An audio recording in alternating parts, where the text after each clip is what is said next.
Well, hello, everyone, and welcome to today's program. I'm Diane Okonski, President of the Icelandic National League of the United States, and I'm very happy to have you joining us today. We are honored to have with us Iceland's ambassador to the United States, Bergdis Ellertsdottir, as well as Iceland's Honorary Consul General for Northern California, Robert Cartwright. The INLUS is committed to providing programs, classes, and other offerings that create a connection point for Icelanders, people of Icelandic descent, and those interested in Iceland. Information about the INLUS can be found on our website, inlus.org. And you can also sign up for our blogs and newsletters. If you are not a member, I would encourage you to join. Your membership helps fund scholarships and grants and local projects. So I also have two other reminders for you today. First is that the program is being recorded and will be available on inlus.org in just a few days. Also, you are on mute as attendees to this program. However, we do value your questions, so please use Zoom's Q&A feature to submit your questions for today's speakers. I also want to let you know that we have a wide array of topics we hope to cover today. So do not wait to get your questions submitted. Submit them as quickly as you can.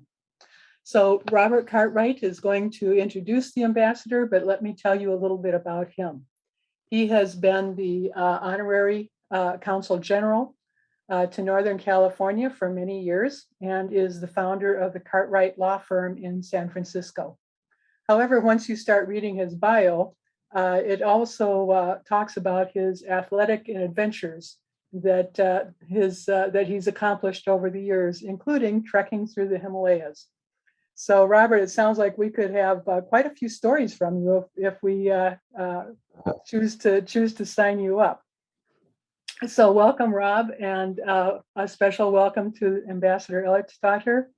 Robert, I'll turn it over to you to introduce the ambassador and start the conversation. Well, thank you very much. I'm pleased to be and very honored to be here today with all of you. Yes, the ambassador, I'd like to just point out that she was appointed as the permanent representative of Iceland to the United Nations for 2018 and 2019. After which she assumed the post of ambassador to the United States from Iceland in September of 2019. In today's format, we're going to have a couple of pre-prepared questions or topics that we'll address, and then we'll open it up for questions from all of you. And so without further ado, because we have a lot to cover, I think we should start off with something that might be interesting, which is the recent elections in Iceland and what the update is. Yes, thank you, Rob, and thank you, Diane, for organizing. And it's such an honor to be invited to this event. And I just want to say before we start that the Icelandic National League, of course, I mean, your job is invaluable, and you are our ambassadors out in this huge country of the United States, which is difficult to handle alone with a small team we have here in Washington. So thank you all for all the good work that you do for Iceland. On the elections, we had elections on the 25th of September, but we still don't have a government. And but the three parties that did form the coalition of the last government have been speaking since the elections. And we will probably see, or most likely we will have the same Prime Minister, Katrín Jakobsdóttir, the woman who leads the Left Green Party. But we have yet to see how other ministerial posts will be filled. It was in many ways an historical election. I mean, we had actually had a sitting government for 4 years, which is the regular timing of a government. But after the financial crash, we had more elections than we are used to. So this was the first 4-year government since the crash. So these elections were in many ways very historical and interesting to all of us. What happened actually was that the three parties that formed the former coalition, the so-called Progressive Party, was the winner of the elections, gaining 7% and having 70% of the vote. The biggest party in Iceland, which is the Independence Party, more or less had the same outcome as in the last election, about 25% of the vote. And the left Greens, they actually lost 4% of the votes and are now, after the election, have 12.6%. That does not mean, it's very interesting, that even if they have only received about 13% of the total vote, most people in Iceland, before the elections, 40%, I've seen numbers up to 50% and more, want Katrín Jakobsdottir, the leader of the left Greens, to lead the government. So even outside her own party, people want to see her as the prime minister, and she is very popular. Even the biggest party, the Independence Party, more voters of the Independence Party want to see her as the prime minister than their own leader. So she is really has a tremendous popularity in Iceland, and will be if nothing changes, she will be the prime minister again. The elections were historical in another way, that it's the first time that we actually have a counting problem. I mean, this is something that we heard a lot from the US elections, that there were recounts there was recounting in so many places, but in Iceland this does not happen. But in the Northwest there was a recount, which actually changed not the outcome of the elections or the outcome for each party, but did change the outcome for some of the would-be parliamentarians. So this issue is still pending, and this also explains why it has taken so long for the government to be formally formed, because probably they wanted to wait until the final say of the investigation of this counting problem that was encountered in the Northwest. But as I say, the elections were in September, so it's quite a long time, especially since we know that the three parties that were already in the government will probably also form the new government with Prime Minister Katrín Jakobsdottir. But hopefully this issue will be clarified soon, and that we will have a formal government in Iceland.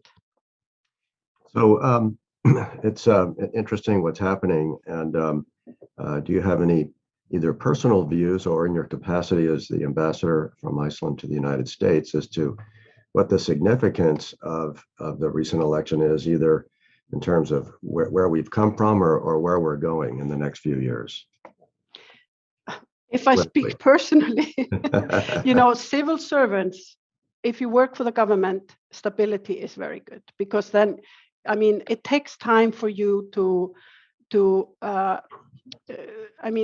the government has certain policy, and it takes time for that to be realized in the foreign policy. So, for example, we have now had the same foreign minister for 5 years, which of course is sort of, you have piece to work, so to speak. So any continuity, is always good, even if a totally different government or a totally different coalition would not change the kind of the. Do you hear me?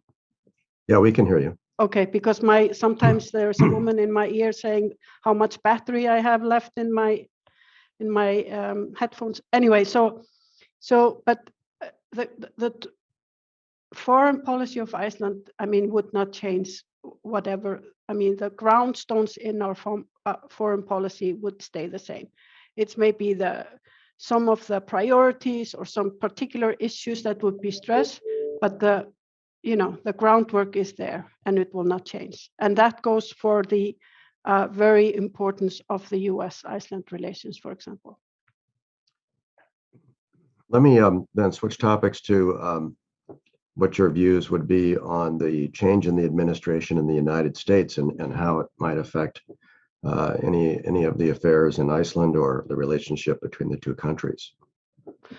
Well, first of all, I mean, our relationship to the US stays more or less the same and as important no matter who sits in the White House. That does not change the fundamental importance of our ties and relations. What the issues are that we cooperate on, they can vary. For example, now with a new administration, we have a counterpart to work, for example, on the climate crisis issues, on gender issues and other issues. But we have always had a good working relationship with the administration in the US, no matter who sits in the White House or what the politics of the US is vis-a-vis the world. So I would just say that with a new administration, there is a continuation of our good cooperation with maybe a more focus on climate issues. What about the change in the leadership in the Arctic Council? Does this play into anything that you've been touching upon? Well, I mean, we had the chairmanship of the Arctic Council until May. Maybe for some of the people that aren't familiar, you could describe what the Arctic Council is. But so the Arctic Council is an intergovernmental forum in which the Arctic issues are discussed. The main players are the so-called 8 Arctic states, which is the US, Canada, Iceland, Norway, Sweden, Denmark. Did I say Canada and Russia?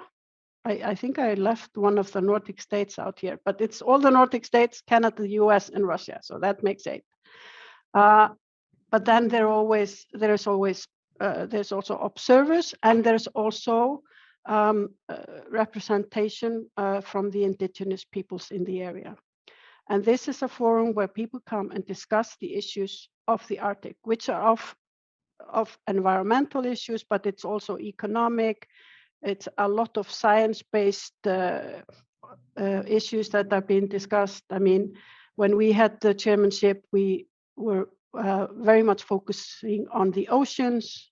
We were also focusing on gender equality, as we always do, no matter which fora we're working in. So it is a forum in which the many issues of the Arctic are being discussed. And it actually, this year, the Arctic Council has its 25th anniversary. But you can feel how much more urgent the issues being discussed are now than they were 25 years ago, even if people then did realize that the 8 Arctic states needed to cooperate much more closely on issues of the Arctic than they had before. What impact, if any, do you see with regard to the change in leadership in the Arctic Council that's taken place? Well, the interesting aspect of the Arctic Council and of the cooperation between the 8 Arctic states is that with the work within the Arctic Council, it does not really matter who is in the chair. The issues remain the same. And we have a very good and close cooperation we had during our presidency or chairmanship with our Russian counterparts. And their chairmanship program is very much a continuation of what it was with us, what it was with the ones that came, Finland who came before us, and Norway will take over from Russia, is already working with Russia on a continuation of the program when they are in the chair after 2 years. So of course there are nuances, and of course each country in the chair has their own issues.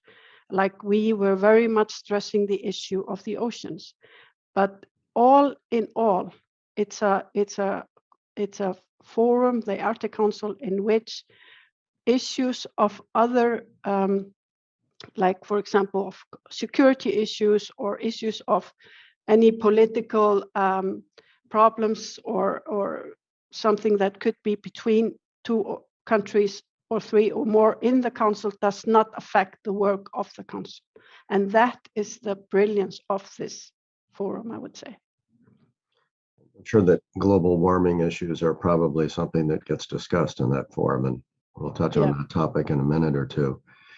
I know that our U.S. Secretary Anthony Blinken was that you had a meeting not too long ago with him, and take a moment just to say that I had a chance to meet him recently at the memorial for Secretary George Shultz, who recently passed away. And some of you might recall he was instrumental in meeting with Gorbachev and working in Reykjavik to end the Cold War some 25 years ago. And there were a number of terrific speakers at the memorial, including Anthony Blinken.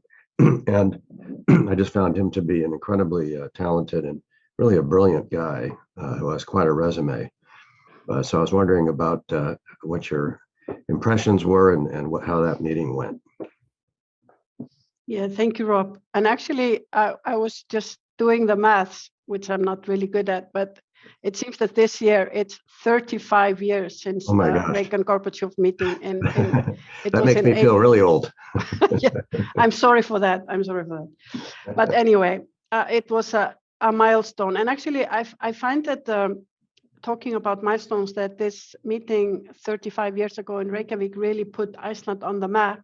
That and the election of Bergdis Ellertsdottir as president of Iceland a few years earlier. So, I mean, it's really an important milestone in our history and our kind of the focus of the world, so to speak. But you were talking about Secretary Blinken. He actually came to Iceland for the Arctic Council Ministerial meeting, which took place in May. And he had the opportunity there to have bilateral meetings with all the ministers there from all the other Arctic states. And he had meetings with Foreign Minister Guðlaugur Þórðarson, with the Prime Minister Katrín Jakobsdóttir, and with the President Guðni Jóhannesson. So it was a very positive and successful visit. We were very happy that this was one of his first visits abroad. And it also underlined for us the importance that this administration is putting on the Arctic issues. The meetings he had were all very good, very progressive, underlining the great relationship between the US and Iceland. I also want to mention that he used the opportunity during his stay in Iceland and went to see a geothermal energy, what do you call it, kind of Hellisheiðarvirkjun, what's it called? You know, the geothermal turbine or a... No, it's not. It's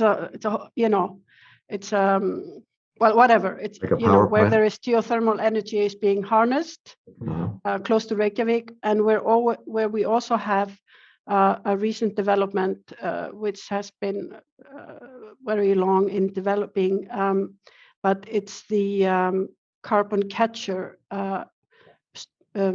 program that has been developed in Iceland called Carbfix, in which they catch CO2 from the environment and store it in these basalt or volcanic rock in the area. And this is something that the world and the US has been very interested in. So yeah, all in all, a very successful visit, and the meetings he had with leadership in Iceland were all very good, very positive, and underlining as I said, the importance of the relationship between our countries. And I want to end that to mention that this year it's the 80th anniversary of diplomatic ties between Iceland and the US, and 70 years since we signed the bilateral defense agreement, which of course is one of the cornerstones of our relationship.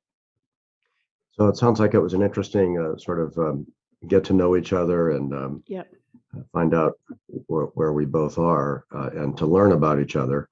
Did anything concrete come out of it in terms of future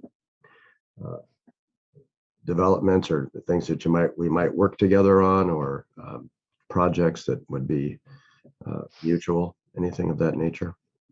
Well, I mean, what came out of it is a growing interest and focus on the opportunities that we see in cooperating on green energy, on the energy transition, in which we all need to do our part. You know, we need to share technologies.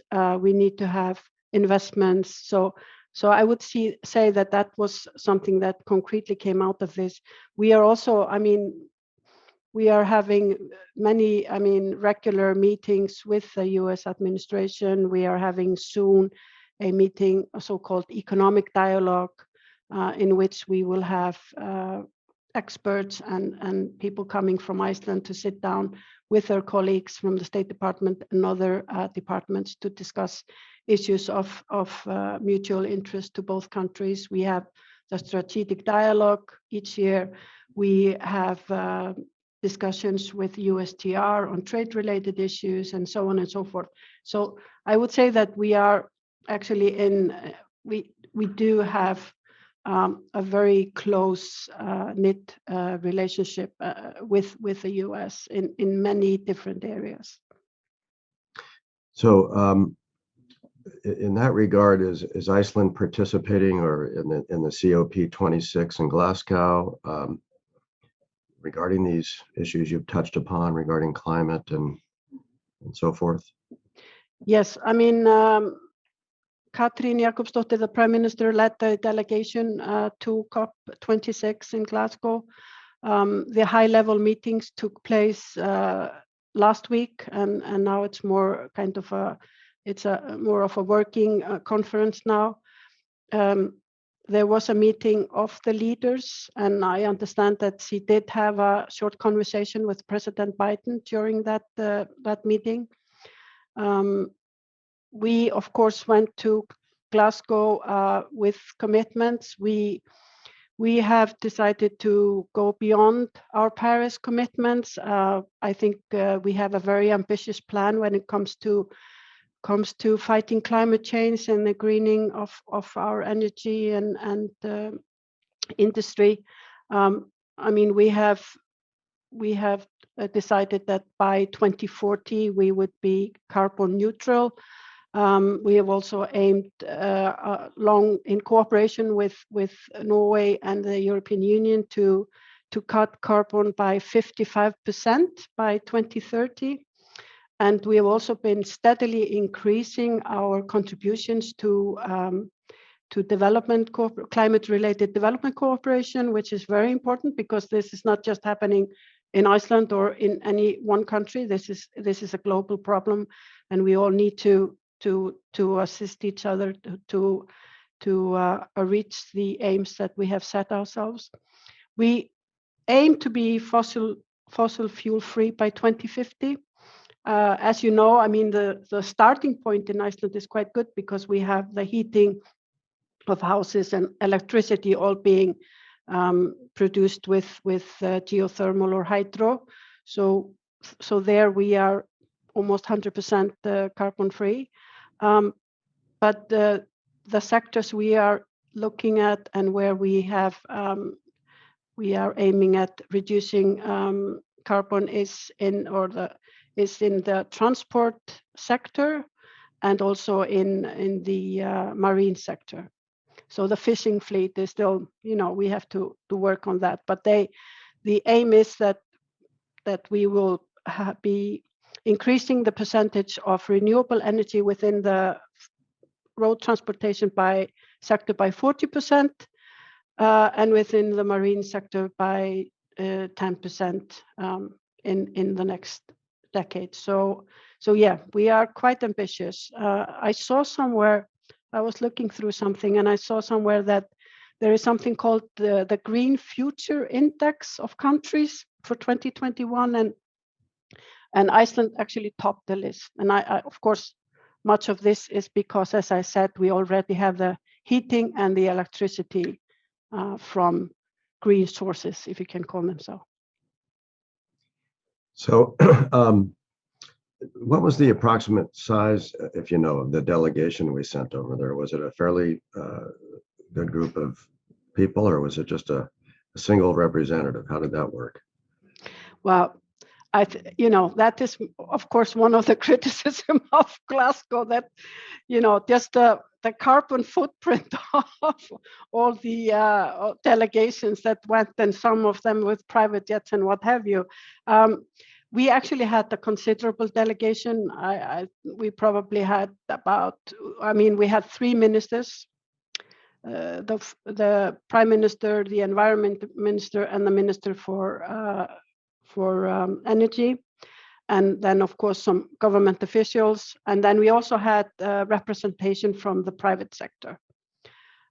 It was so I'm wondering if I could say maybe 40 people came from Iceland to participate in this event, which is, of course, it's not just an event. It's like if you go on the site of COP26, it's like, array of events. It's looking at it, it seemed to be more of events and side events than you would normally have, for example, at the UN during the General Assembly. So it was really, and some of it was very very interesting. And I was looking at some of the side events with indigenous people, very very impressive. So you might.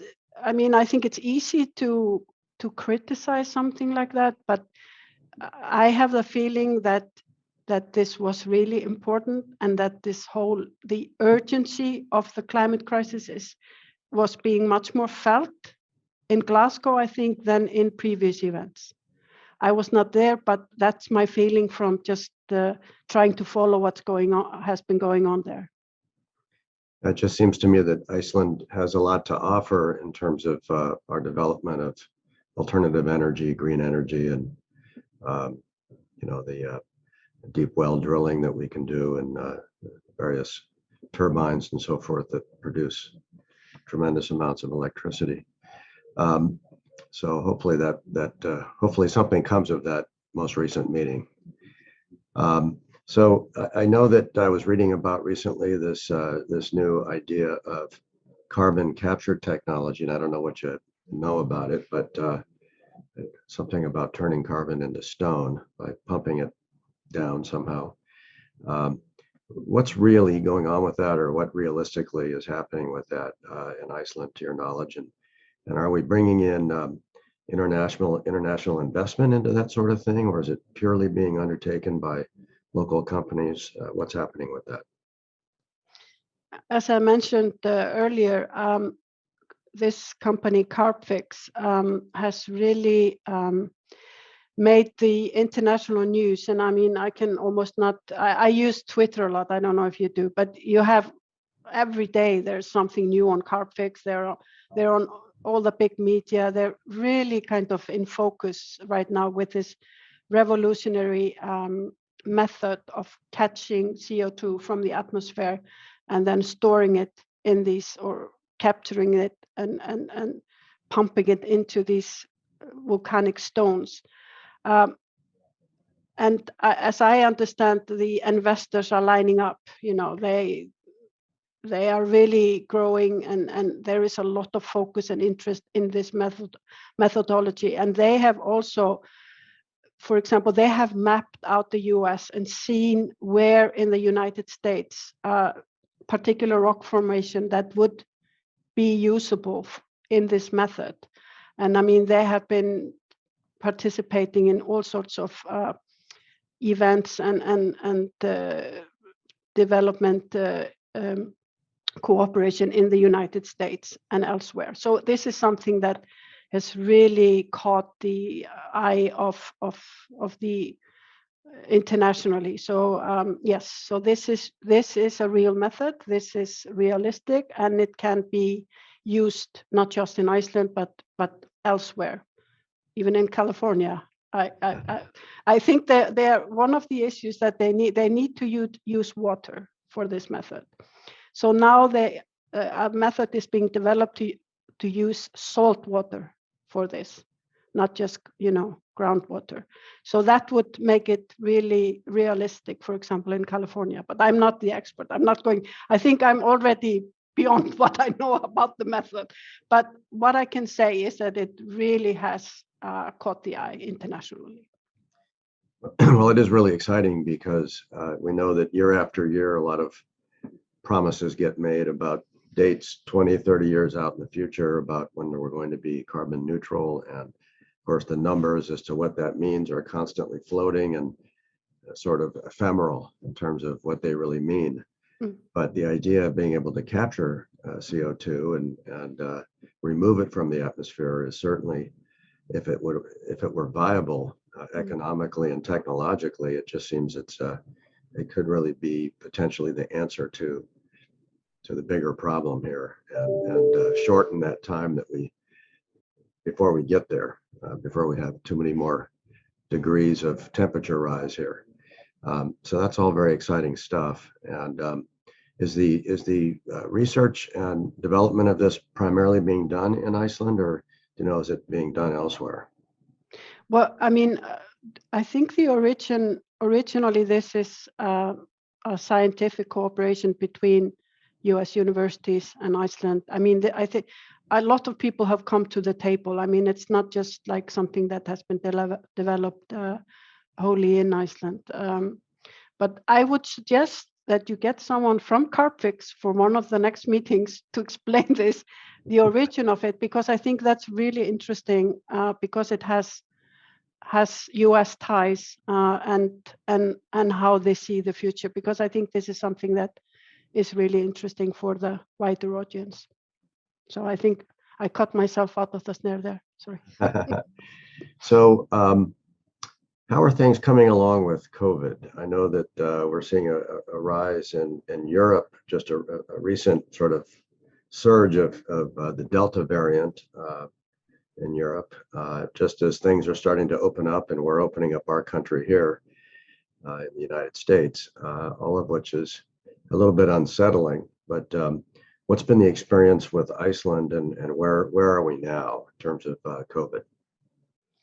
Well, first of all, I want to say how happy a lot of people are, because the travel ban was lifted formally yesterday, and I'm sure you all saw on the news a very emotional people being reunited after more than 1.5 years that people have not been able to travel to the US to meet friends and family. And I can say from my own private experience, my daughters, for example, have not been able to visit me in the US. So this is really something, and I think COVID will not be worse or stop or whatever because of this travel, which is of course only for vaccinated people, and you have to show a recent test and all of that stuff. So that was really a joyful and good day for all of us, I think, yesterday.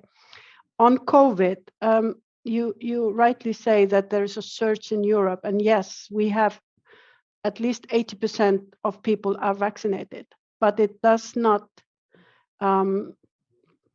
mean that you cannot get the Delta variant. So a lot of people are there's a surge in Iceland as we speak. I mean, there are more than 100 people being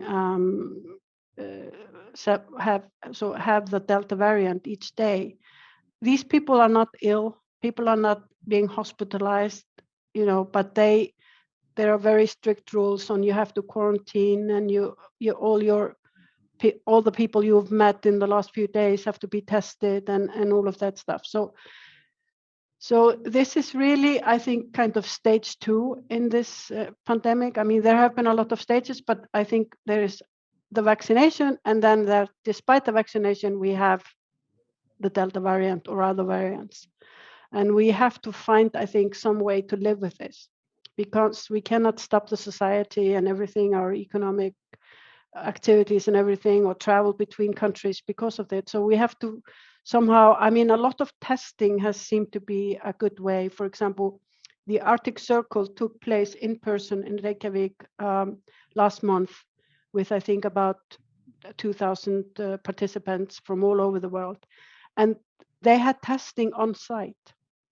People were, producing tests all the time, and actually that event went well without anyone getting the COVID during this huge conference. So yes, there is a surge in Iceland, but people are not being hospitalized. There are few or if any deaths, and so on and so forth. So, but as we all know, this has been going on for so long and has impacted our lives in so many ways.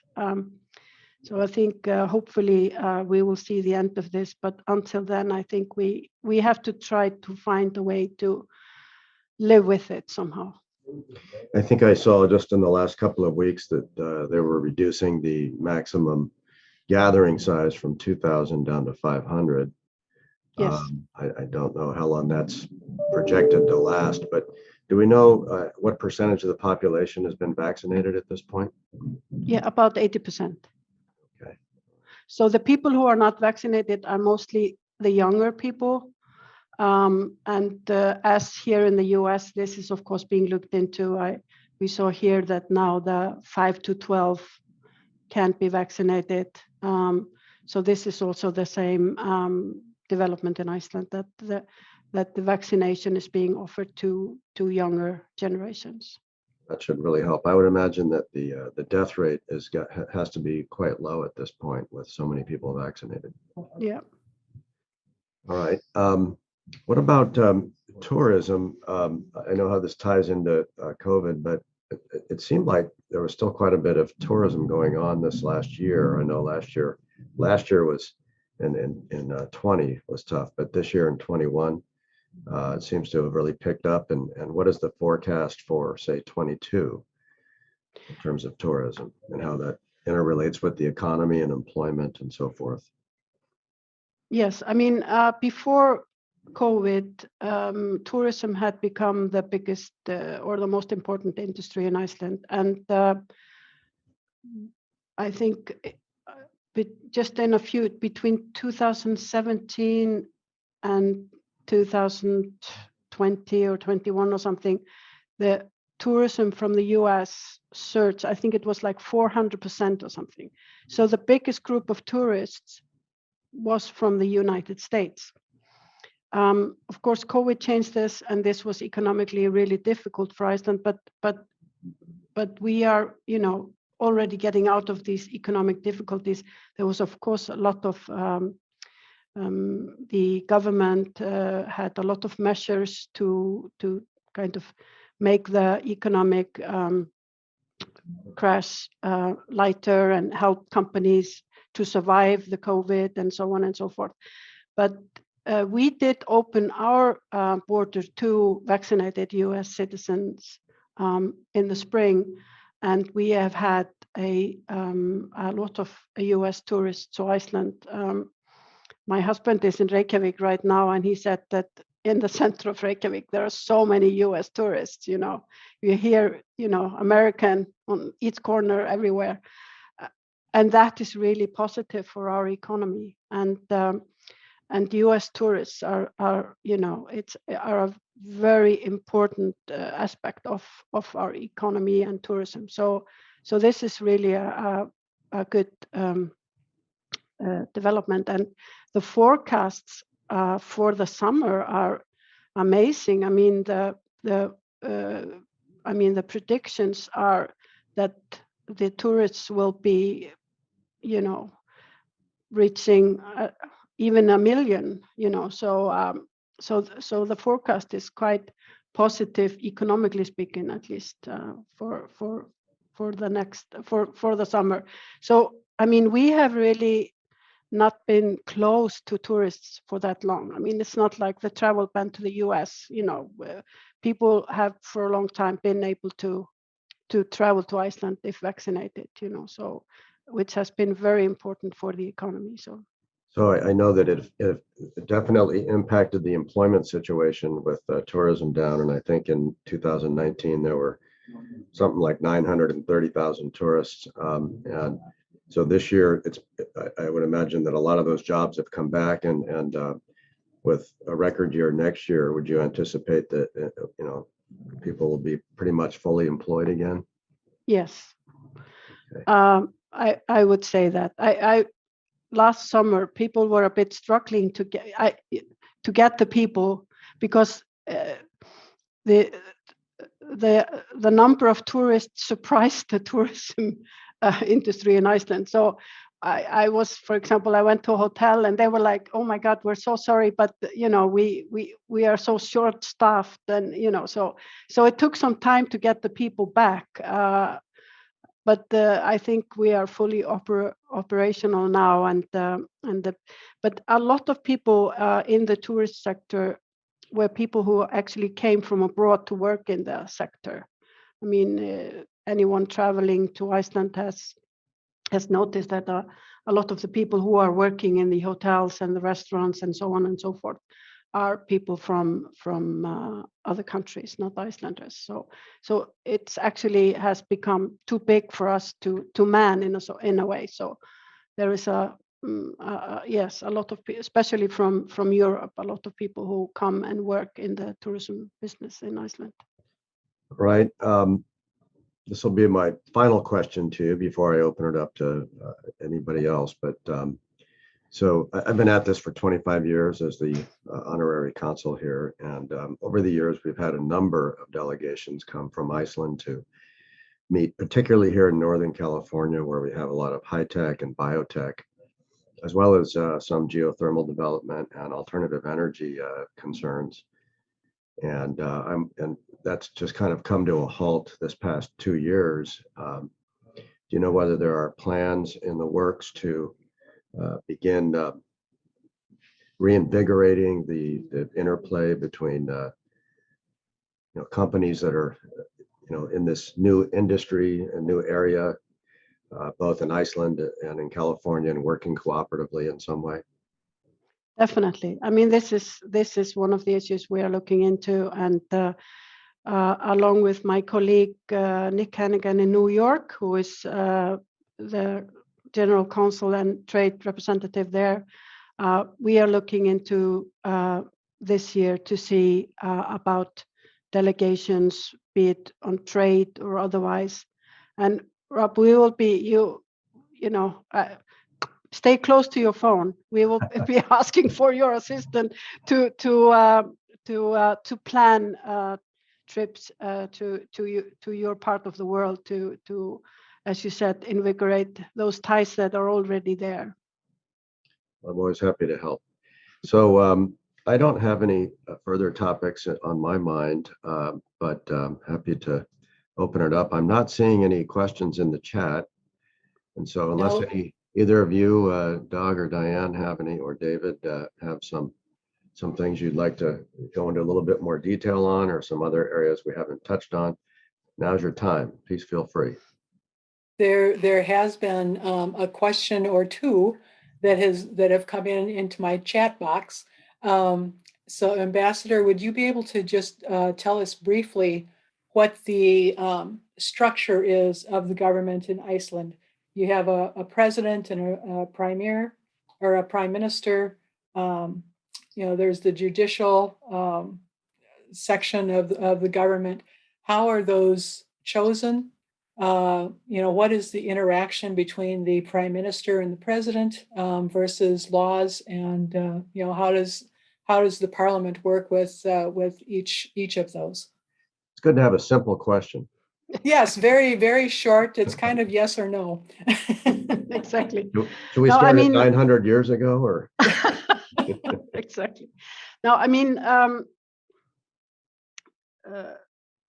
since we started with the elections, I mean, in the elections, we elect parliamentarians, 63 of them. The government is formed from parties that are represented in the parliament. And those appointed ministers, who are most often the people who lead the party lists in constituencies, around so the people who are in what we call the first seat would assume that they would get a ministerial role in the government. The number of ministers varies. I mean, between 7 and 10, depending on the issues or depending on what the government program looks like or what they, so that differs. So the ministers are all from the parliament. So they are both parliamentarians and ministers at the same time. The prime minister heads the government. The president has a more of a representative role in the government. So he is more comparable to, the kings and the queens of Europe. Sort of, he is representing the country. He speaks for the people. He does not have a government role, so to speak. He does not take decisions or have a role in the government. He plays a role in forming the government. He is the one who asks the leader of the party, which in most cases won the elections, or there is an agreement of who should sort of get the lead in the discussions leading up to a coalition which forms the government. So that is his role. So Thank you for making it so straightforward and simple to understand. I'm not sure if that was that simple, but it is a little bit complicated. And so there are geographical areas that vote, and then different parties. And so how does the actual prime minister get chosen amongst all of this? Well, in the last elections, we had 10 parties. Right. Party to become to reach or get seats in the parliament, and there are only 63 seats, mind you, has to get at least 5% of the whole votes. Then there are the country is then divided into different constituencies. So in each constituency, each party has a list of people. So, and the person leading that list is is someone that, if it is a party that will become one of the government's party, is someone that would possibly have a ministerial post. The prime minister, the parties that sit down to form a government, they amongst themselves decide who of us is going to be the prime minister. And as in this case, it has, I think, never been so clear as after these elections that the expectations among the public and among the political parties forming the government to have Katrín Jakobsdóttir continue her role. That is something I've not seen before in elections. We would always wait for the parties that are forming the coalition. They amongst themselves would decide who will be the prime minister. But the prime minister is elected. Not the prime minister, but the person becoming the prime minister is elected. So you cannot, well, it is possible, everything is possible, but the prime minister is one of the people who has been elected to the parliament. And the parties forming the government are the ones to decide who will lead. So it's really a coalition of the party or parties that get the majority vote that then get to, no? Not necessarily, not necessarily. It's a process. Sometimes this process takes a long time. Sometimes the parties have already had discussions or debates before the elections to say, okay, if we are satisfied with the results, can we work together after the elections, or mostly after the elections? So usually it is the party that wins the most to get the lead in forming the government.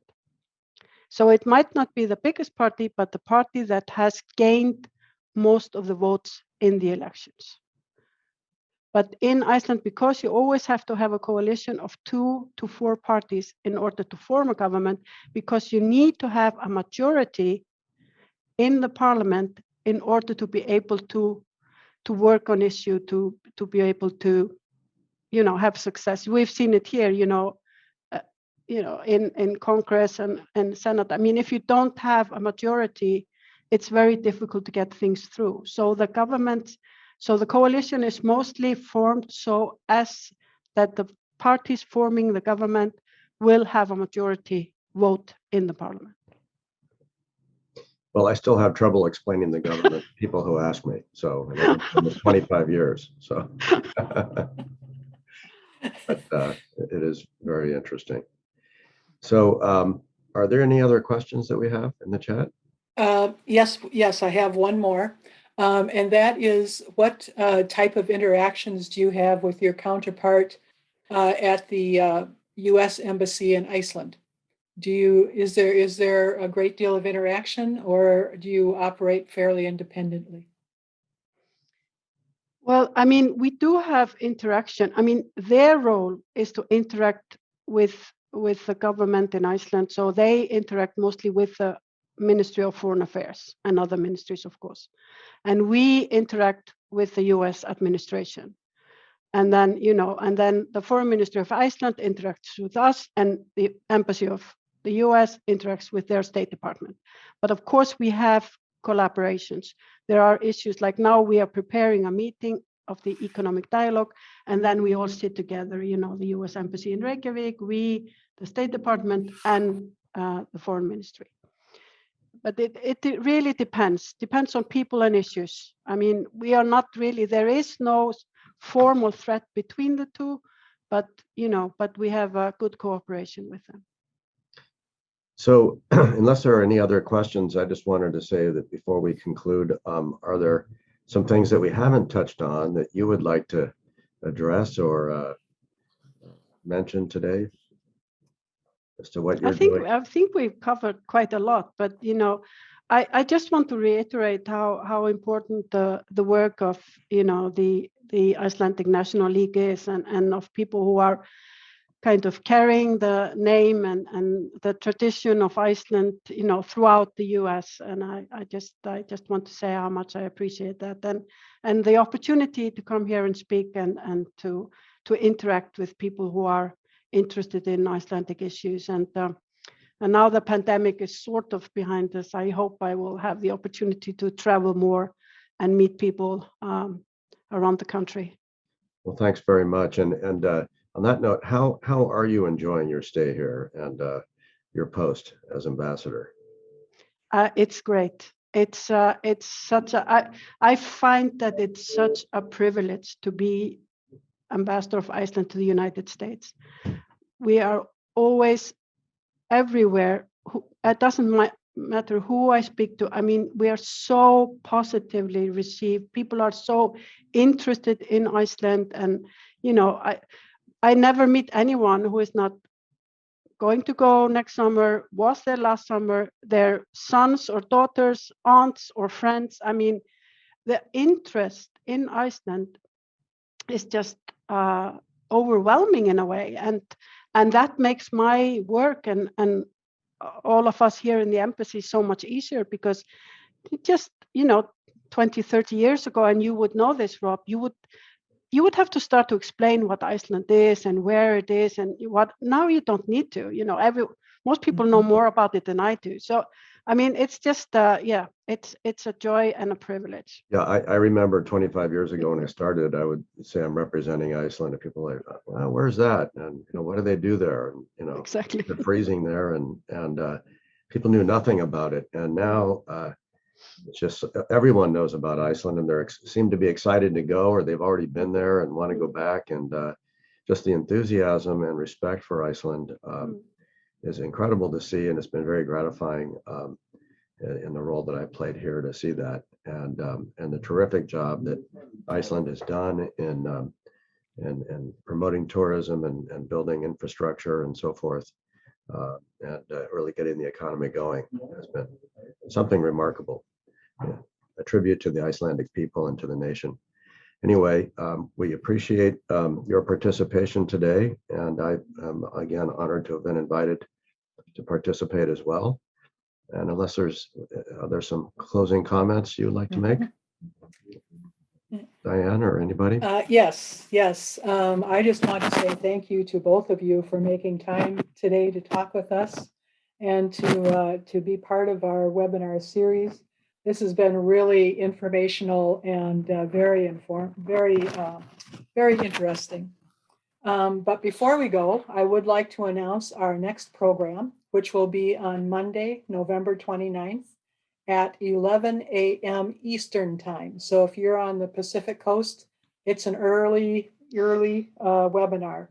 This one will focus on the SNORI programs and feature both the SNORI and SNORI West programs that offer educational opportunities in Iceland for American adults, or for North American adults, I should say, and the SNORI West program, which offers the same for young Icelandic adults in North America.